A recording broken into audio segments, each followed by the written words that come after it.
sa pulong sa Ginoo. The excellent things about being a good man. Ang maayo ba o nindot bang mga butang na dili nimo maikakumpara kung asa pa man kung kita kung kita usa ka maayong tao. In Psalms 37:23 down to 26, ang pulong sa Dios nagkanayon. The steps of a good man are ordered by the Lord, and he delights in his ways. Though he fall, he shall not be utterly cast down, for the Lord upholds him with his hand. I have been young, and now I am old, yet I have not seen the righteous forsaken, nor his descendants begging bread. He is ever merciful and lends, and his descendants are blessed. Usa sa makasusubo nga realidad sa kinabuhi mga igsoon, kabahin ani mga taong nakailan nato ba? Tungod kay kasagaran nila musulti lamang mga maayong butang kabahin nato unya sa ato ang haya. Di ba tinuod? Unya na musultig mga maayong butang panahon nga kita ihaya mga igsoon. At funeral, regardless siguro sa klaseng kinabuhi sa usang tao nga iyang gipuyan while buhi pa siya, one way of paying respect ana nga tao mga igsoon is this: ang mga tao musulti yun og mga maayong butang kabahin niya. Bisan pag nabuhi siya nga way klaro, bisan pag nabuhi siya nga kanabitang offender, bisan pag nabuhi siya nga naghagkalaban, at his funeral, ang tao mo pay-respect kayo by saying nga kaning tawhana is a good man. Maayo ni siyang tao atong buhi pa siya. But how do we define a good man? Unsa man din ang maayong tao mga igsoon? We Pilipino, ang atong definition sa good man is often subjective, not objective. Tanawan ninyo. Usahay kita, we, mga Pilipino, sa dihang natin usa ka amiga o usa ka amigo, nga kana bitaw mo-compromise sa ato ang mga mistakes o bananta sa atong mga binuang o mga butang na kana bitaw naga-enjoy ta, but at the other hand, nakadaot sa uban. And then kung kanang usa ka amigo nato mo-compromise gali sa ato ang di mayong binuhatan, labanan galita sa atong sayong paghihimo, then ato na yung tawag nga kaning amigo usagid ka faithful o usagid ka maayo o usagid ka loyal nga friend. Sa pikas naman nga bahin kung atong amigo badlongon ta sa atong deliberate nga mga wrongdoing, ato na yung tagon kana nga amigo kaning amigo disloyal ni nga friend. Kabantay ba mo ni ana? Kung dili gali muulong sa ato ang kabuang, ato na yung tagon nga dili tinuod nga friend. Pero kung badlungon galit ta sa atong dayagan nga sayop na binuhatan, sa pikas nga bahay maingon ta nga kining amigo di gyud tinuod kay di baligya ko mga igsoon. Makadungog ta og mga tao nga kasagaran maingon ani nga praise ingon nila mahirap maging mabait o mabuting tao. Kadungog na ba mo na? Lisod mahimong mayong tao, lisod mahimong kanang maayo nga tao sa imong isikayngon. Tungod kay, according to them, usahay abusaran lang daw kuno ka. Usahay, people will abuse you because of being too kind or being too good or being too gentle nga to sa uban. Or, lisod magsige lang tao pa-abuse kay daog-daogon na ta. Nakadungog na mabuana. Na ako'y mga taong madunggan na. Maingon sila nga, musukol po tayo kay lisod yung magsige lang tagpa-abuse kay yatakan na ta, daog-daogon na ta. Mo na kinahanglan nga musukol po yun ta, kay lisod magsigig paubos, kay daog-daogon rata. But being a good man is something nga dili nato angay kamahayan mga igsoon. Kung ato kaning nasabtan objectively, sumala sa kung diyon sa ni pag-define sa Bible mga igsoon. So kinsa man gyud ning maayong tao? Ang good man nagikan sa Hebrew word nga giber, nga ang iyang kahulugan is a valiant man or warrior, usa ka taong isok, usa ka taong brave, usa ka taong dili mo atras kung namay ang uban mo atras pero siya dili yun mga igsoon. And what makes him valiant is this, nga nasa uncompromising character or attitude towards evil. Nga dili gid siya mo bigay, dili siya mo compromise sa kumusta man ang mga kadautanan nga ginabuhat sa uban mga igsoon. That he is ready to stand for what is divinely right, even nga uban dili. Nga yung baruganon sa ingon sa Ginoong tinuod og sakto, maski pang uban dili mga igsoon. And in Psalms 27, and in Psalms 37 rather, katong ibasa kaganiha, gidefine ni David unsa dining mayong tao. So kung inyong basahan ng Psalm 37, mabasahan mo diyang definition ni David, ang description ni David, unsa dining mayong tao. Una, kining mayong tao, mo nitong tao nagasalig sa Dios, and does not take advantage of others for making a living. Mo nitong mga taong wala nagapamintaha sa uban baaron lamang mabuhi. Mo nitong mga taong wa ginalimbungan ang timbangan aron mudakwa ang ginansya. Mo nitong mga taong they live fairly and sparely. Mo nitong mga taong wala nagapangurakot just to make good living. That's why nga ng Bible, siya nga nagasalig sa Dios, magkinabuhi nga patas. Amen. Kaysa diyan ang tao mang limbong, it is an act of distrust and disbelief to God, mga igsoon. Kinsa man ang tao matarong, those whose heart are pliable to God. Katong taong humog ang kasing-kasing ba nga kayang amend sa Ginoo. Kinsa man ang tao matarong according to David, those who commit their ways to the Lord. Amen. Kaning mga matarong mo nitong mga tao nga ilang gitugyan o gisalig sa Dios, ang ilang gawi, ang ilang pamaagi, ang tibok sa ilang kinabuhi, mga igsoon. Kinsa man ang good man, those who rest and wait patiently in the Lord. Amen. That's why si David, sa dihang nagawait ta sa Dios, we cease from anger because anger wa na'y mabuhat o matabang nato. So kinsa man ang mayong tao, mo nitong nagakaton nga magapahuway o nagapaabot sa Dios, mga igsoon. Kinsa man ang mga mayong tao, those who are meek, katong mga mapainomsanon. Amen. Amen. Katong mga mapainomsanon, kinsa man ang mga taong maayo, those who borrows and repay, katong gapangutang pero mobayad. Amen. Basahan ninyang Psalms 37, David said, nga katong mga taong wicked, manghulam, pero dili mo bayad. Pero kining mga matarong, they are the one who borrows and repay. Amen. Usahay nga itong huna-huna, kung di mo bayad o utang, okay ra, no, it's not. Description sa Bible, kinaiya sa taong dautan, di mo bayad o utang. Klaro ba ta? Basahan niyo Psalms 37. Kinsa man ang taong matarong o maayo, those who are merciful and gives. Katong mga maluluyon o nagahata, kinsa man ang mga taong maayo, mo nitong mga maluluyon o nagapahulam. Amen. Those who are merciful and lends. Kinsa man ang mga taong maayo, those who are generous. Katong mga manggihatagon, katong mga taong dili dalo. Kinsa man ang taong matarong, those whose mouth speak wisdom and talk justice. Katong mga taong nagagula sa ilang mga babak kaalam o nagapamulong o kaangayan o gustisya para sa tanan. Kinsa man ang taong matarong, those whose God's laws is in their heart. Katong ang pulong sa Dios, ang balaod sa Dios, gitipigan nila sa ilang kasing-kasing.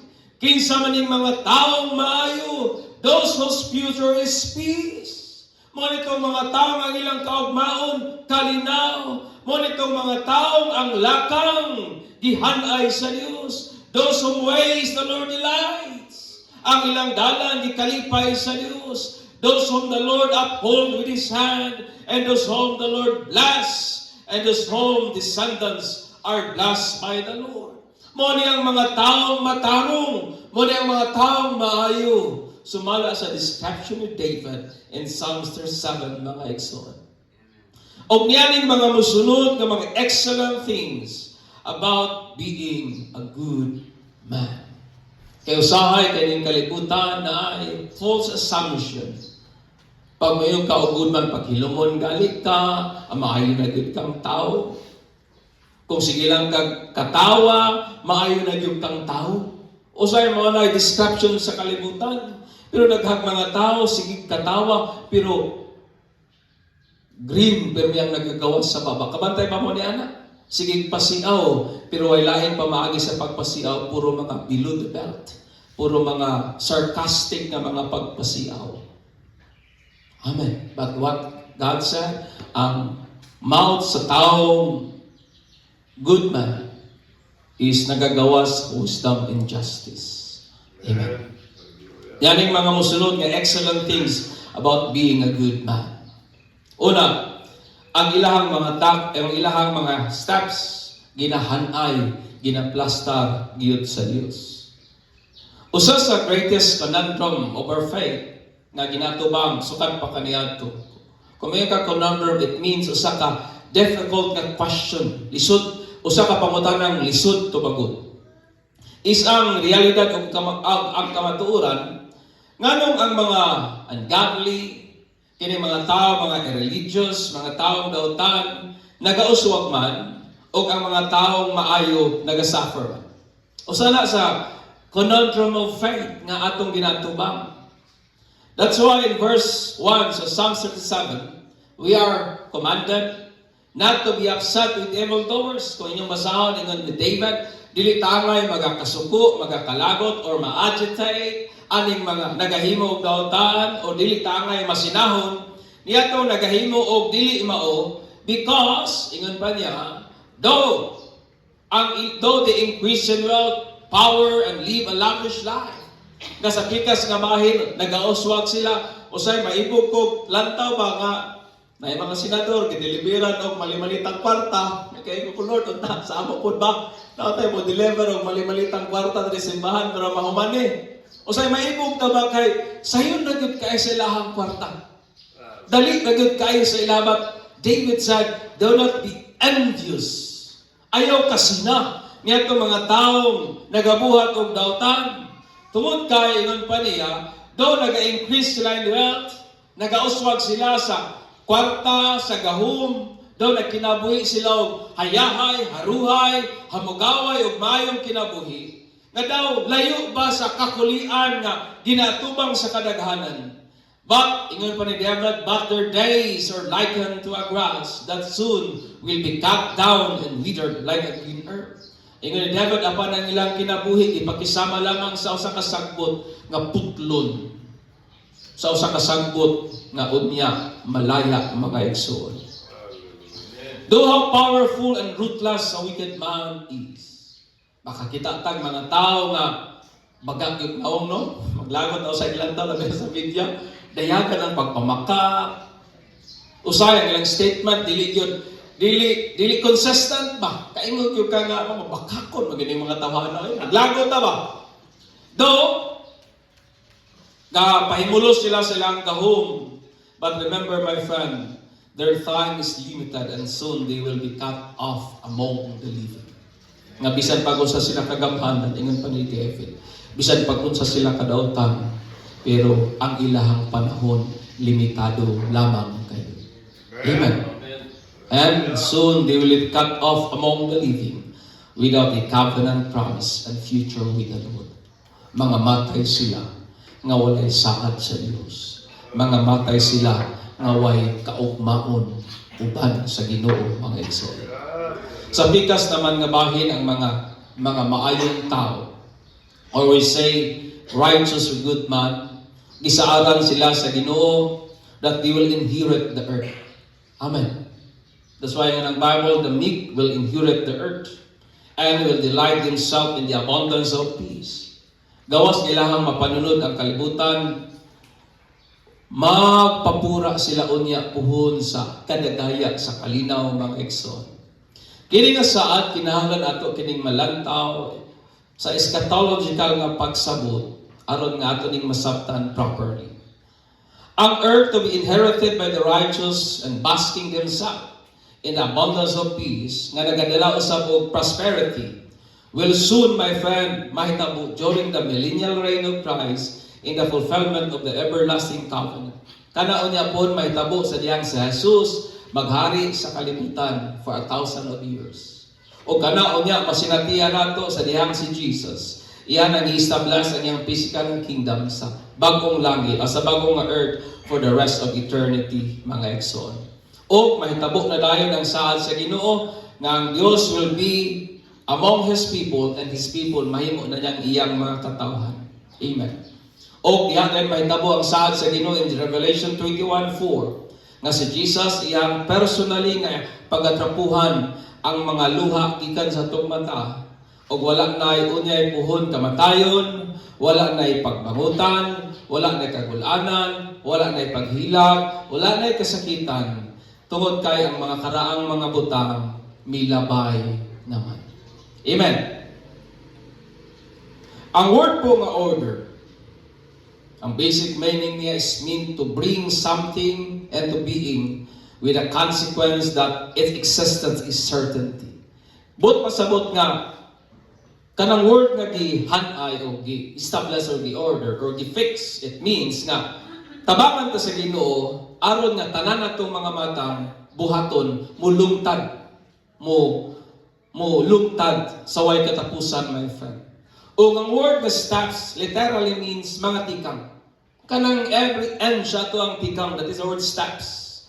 When the Bible say that the Lord ordered the steps of a good man, it means that He is going with our every steps, making intervention we needed so that ikaw ug ako dili madirel sa iyahang plano, dili madirel sa iyahang katuyuan, guiding us with His grace so that we will reach the goal of our faith, which is to be with the Lord forever. Amen. Ang idea ni David is morning, nga sa matag tikang daw nato sa atong kinabuhi matag adlaw, walay oras, walay segundo, nga ikaw ug ako wa gigiyahan sa Ginoo. Amen. Guiding our every steps, aron nga ikaw ug ako mulungtad kita uban sa Ginoo, nga mao gyud ang pinaka goal sa atong faith is to be with the Lord for the rest of eternity. Amen. That's why, kung ang isang tao maayo, unang saad sa Ginoo, iyang iga-order, iyang iga-establish, iyang iga-fix ang iyang mga tikang, ang iyang mga lakang, mga igsoon. Ikaduha, nga ang Ginoo nato nagakalipay siya sa dalan sa mga maayong tao. In verse 23b, and He delights in His ways. Sa dihang ang Ginoo, o kanus aman ang Ginoo magakalipay sa ato ang dalan nga ginaagian. Sa dihang kita magpaubos sa atong kaugalingon o atong ipanugyan ang tibok natong pagkakita ngadto sa iyang lordship in faith o ato siyang tugutan nga i-establish ang mga tikang nato, mga igsoon. For the Lord to establish our steps, kinahanglan nga mo surrender taniya ngadto sa iyang lordship o mo submit ta ngadto sa iyang ways, mo pailalom ta sa iyang plano, mo pailalom ta sa iyang katuyuan diha sa pagtuo nga ang iyang plano, ang iyang katuyuan, ang iyang purpose mas maayo kaysa atoa. Amen. Amen. Tungod kay ang kamatuoran mo ni lisod para sa tao ang pagpanugyan sa plano sa uban, lisod para sa tao ang pagpailalom sa ways sa uban kung naghuna-huna siya ng plano sa uban minus o mas maayo ang iyang plano. Amen. That's why the moment na nagapailalom ta sa katuyuan o plano sa Dios, it means atong gituuhan nga mas maayo gyud ang plano sa Dios kaysa atong mga plano. Amen. Mas maayo ang dalan ngaya sa Dios kaysa atong dalan. Mas maayo ang purpose sa Dios kaysa atong mga purpose, mga igsoon. Amen. Ang talipay ba sa Dios relevant ba na sa atong kinabuhi? In Ecclesiastes 7:29, ingon si Solomon, behold, I have found only this, that God made man upright, but He have sought out of many devices. Ingon pa si Solomon, nga kita gibuhat sa Ginoong maayo, pero nangita ra gyud tag daghang problema sa kinabuhi. Nangita ra gyud ako no tag daghang schemes, troubles sa atong kinabuhi. Before ang great worldwide flood, mo niyang nahitabo, in Genesis 6:5-8, then the Lord saw that the wickedness of man was great in the earth, and that every intent of the thoughts of his heart was only evil continually. So gilantaw sa Dios ang mga tao sa wala pang grabing baha, ang lunok, walain nakita ang Ginoo dautan. Kadautan sa kasing-kasing sa tao. And the Lord was sorry that He made man on the earth, and He was grieved in His heart. So the Lord said, I will destroy man whom I have created from the face of the earth, both man and beast, creeping things and birds of the air, for I am sorry that I have made them. In 8, ingon ang Bible, but Noah found grace in the eyes of the Lord. Amen. Sa kadaghang sa tao, sa kalibutan at the time, si Noah lamang ang nakakaplag og pabor, grasya gikan sa Dios.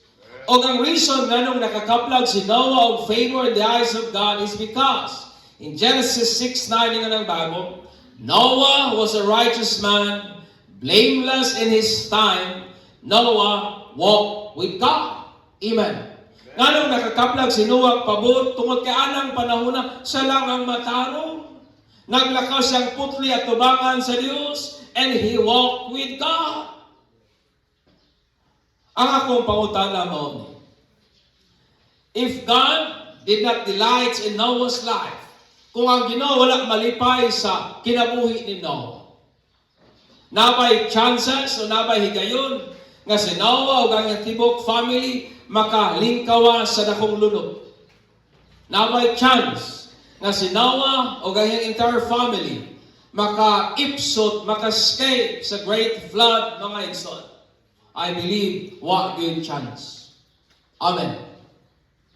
Since the sending of Jesus Christ, og siya gihatagan og authority aron paghimo niadtong anak sa Dios sa tanan nga magadtong anak kang Kristo, it is only through believing in Him that God the Father take delight nga rin nato. For Jesus Christ, mamon yun ang atong pagkamatarong. Huwag ilayan pamaagi ang kinabuhi, ang mahimot ang Diyos atong kinabuhi. Sa dihang si Jesus atong tugutan nga mo'y maghari aning kinabuhi. Amen. For Jesus Christ is our righteousness. Ikatulo, the Lord upholds the good man with his hand.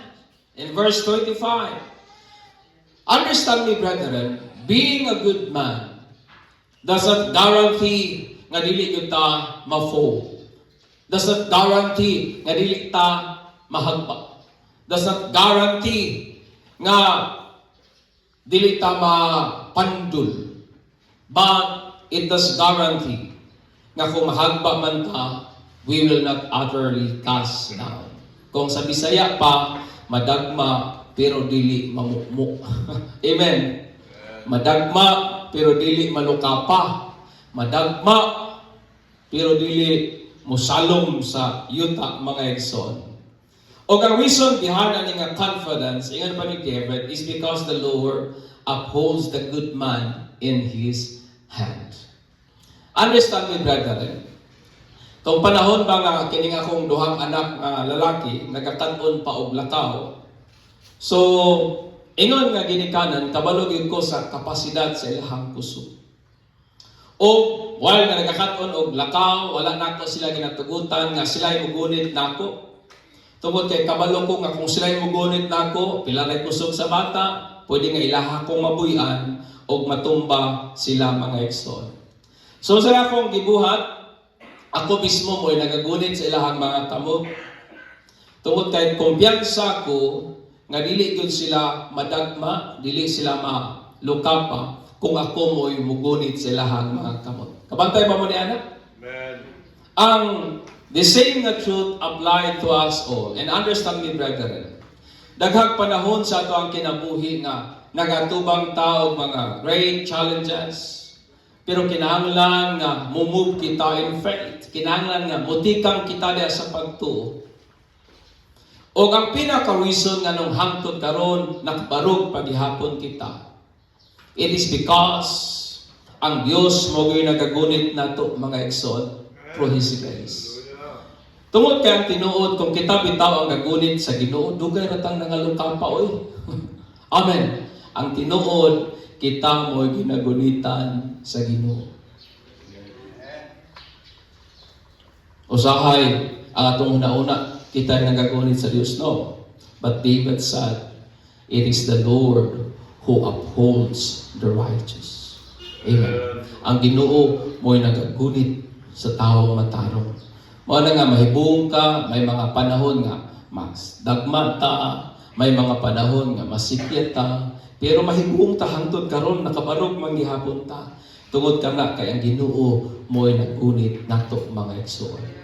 Dili kita ang nagagunit sa Dios, kay kung kita pa ang nagagunit sa Ginoo, dugay ratang nalukapa. But salamat tungod sa grasya sa Ginoo, siya mismo ang nagagunit nato. Amen. That's why nga ni David, usa ka excellent things of being a good man is this: the Lord upholds the good man with His hand. Ika-upat, the Lord never abandoned a good man. In verse 25, that's why ni David, kaniadto patanon ba ko karon tiguang na, pero wala gid ko kakita og taong matarong nga gi-abandon, gi-forsake sa Ginoo. David confidently speaks out his lifelong observation. Mao ni ang nasinatian o naobserbaran ni David. Ingon niya, bata pa siya kaniadto, pero karon tiguang na siya. Og wa gid siya nakakita og taong matarong nga gipasagdan sa Ginoo. Amen. Wa gid sa kita taong matarong nga gi-forsake, gi-abandon sa Dios. Tungod kay ang kamatuoran mga igsoon, this truth doesn't say that a good man will never experience difficulties. Wa man ni nagpasabot ka kung matarong ta, di na ta makasinating kalisod. Wa man ni nagpasabot ka kung maayo tang tao, wa nay pag-antos, wa nay struggles, or wa nay kamatayon. But ang promise sa Dios mao kani that He will never abandon a good man, labi na sa mga panahon nga lisod. Amen. Mao ang promise sa Ginoo sa taong maayo nga dili gud niya biyaan, dili gud niya forsake, dili niya i-abandon. Ikalima ug katapusan, the Lord bless the good man's descendant. In verse 26, that's why in ang Bible, He is ever merciful in land, and His descendants are blessed. Ang iyang mga kaliwatan, gipanalanginan sa Ginoo. Usa sa mga observation ni David is mao ni, nga wala gid siya makakita og kaliwat sa mga taong maayo, begging for bread, for the Lord bless them. Amen. And siya duwa siya kakita og mga taong matarong nga naglisod-lisod sa kinabuhi to the extent na namalimos na lamang. Ang ubang nga translation nag-ingon nga ang iyang mga kabataan na himong blessing. Tungod kay ang kamatuoran sa dihang ang Dios mo panalangin nato. Kana nga blessing mo cause nato nga mahimo pong blessing ngadto sa uban. Ang Book of Proverbs nag-ingon, many are the plans in a person's heart, but it is the Lord's purpose that prevails. Daghan daw tag plano sa atong kasing-kasing, pero ang plano katuyuan sa Dios mao gyud mamatuman ug mao gyud magakahitabo mga igsoon. Ingon nga mga ginikanan, nagaplano gyud ta og maayo para sa atong mga anak nga naa sila maayong ugma. Amen. Nagapaningkamot, nagatrabaho ta, may visa mo ba, nagakuha og insurance, aron nga ma-secure ang ugma sa atong anak nga naa sila hayag og maayong kaugmaon mga igsoon. O ang Bible nagtudlo nato aning butanga nga magahatag nato og assurance alang sa atong mga descendants sa maayong kaugmaon. Ang ato ang commitment, understanding, brethren, ang atong pagkamatinud-anon, ang atong pagkaseryoso, ang atong pagkamaghihatagon, ang atong pagkamaayo, tanang butang that pertains nato sa pagkamayong tao will be our assurance that God will bless our descendants. Amen. Ang atong assurance nga i-bless sa Ginoo ang atong mga kaliwatan, ang atong anak, ang atong apo o kaapu-apuhan, ang atong assurance mga igsoon, kini nga atong pagkamayong tao. Amen. This truth, my friend, this is the truth, that our descendants' future are greatly influenced by how we live our life every day. That's why ni David, wa pagyo ko kakita og mga kaliwatan, mga anak sa tao matarong nga nagkalisod-lisod. Wa ko kakita og mga anak sa taong mga maayo nga namalimos na lamang kay wala na makaon. Wa man siguro nagsaad og haruhay, hamugaway, o hayahay nga kinabuhi. Pero ang ingon ni David, wa sa kita og mga anak sa taong matarong nga gipasagdan sa Ginoo. Amen. That's why gusto nako nga inyong masabtan nga ang atong pagtinud-anay sa pagpangalagad sa Ginoo karon, kini nga atong commitment, kini nga atong faithfulness, i-honor gayud kini sa Dios. And one way of honoring it is i-bless sa Diyos ang atong mga kaliwatan. Amen. That's what Jesus said. That's what the Bible said. Muna observation ni David. O muna ang gisaad sa Diyos, niya itong mga nahigugma niya regarding sa ilahang mga descendants. And Deuteronomy 7:9-10, ang Bible nagingon. Know therefore that the Lord your God is God. He is the faithful God, keeping His covenant of love to 1,000 generations of those who love Him and keep His commandments. O sa isaad sa Ginoo, nga iyang ginatipikan, ang iyang kasabutan, niya itong mga tao, to 1,000 generations to those who love Him. Pero sa pikas kabahin, but those who hate Him, He will repay to their face by destruction. He will not be slaughter repay to their face for those who hate Him. Ingon pang Ginoo, kung sa tao daw naghigugma niya, nagtipig sa iyang kasabutan, panalanginan sa Ginoo ang iyang mga kaliwatan. Amen. Amen.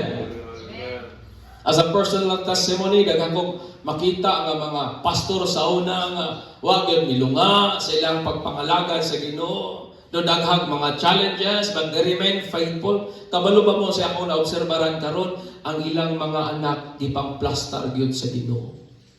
Na ako'y makita nga mga membro sa mga simbahan nga faithful gyud kay sa Ginoo sa taas nga panahon. Ang akong nakita mga igsoon, ang ilang mga anak di pang panalanginan gyud sa Dios. Amen. O ba nila, wa man siguro nakahuman sa pagtuon, pero nahimong mga negosyante. O ba nila, nakahuman sa pagtuon, nakakita og mga maayong trabaho. O ba nila, nakapangasawa og maayong nga partner. Amen. Blessing man ka na sa Ginoo. Muna nga, kung kita magmatinud-anon sa Ginoo, i-honor sa Dios ang atong pagkamatinud-anon by blessing our descendants. Kung gusto nimo panalanginan sa Dios ang imong anak, magmatinud-anon tang mga lagad niya karon. Amen. Being a good man is not a product of self-righteousness. Dili na bunga sa atong pagpaningkamot. Dili na resulta sa atoang kinaugalingon nga pagkamatarong, but of faith. Bunga kana sa atong pagtuo. Being a good man brings excellent benefits. And there's nothing nga nga ginatong kamahayan. Amen. The Lord promises that the steps of a good man are ordered by Him, that He delights in His ways, uphold Him with His hand, never forsakes Him, and bless Him and His descendants. Therefore, akong challenge ka na itong tanan, aning sa iyong kabutagon, let us strive to be a good man whom the Lord bestowed upon His favor. Paningkamutan na ito, uban sa tabang sa Dios, sa pagtuo. Puyan na ito, kining pagkamayang tao, sumala sa description ni David, kung hain ginabistow sa Dios ang iyang pabor o ang iyang panalangin. Amen. Amen. The excellent things of being or about being a good man. Manidog ta, and let us give glory.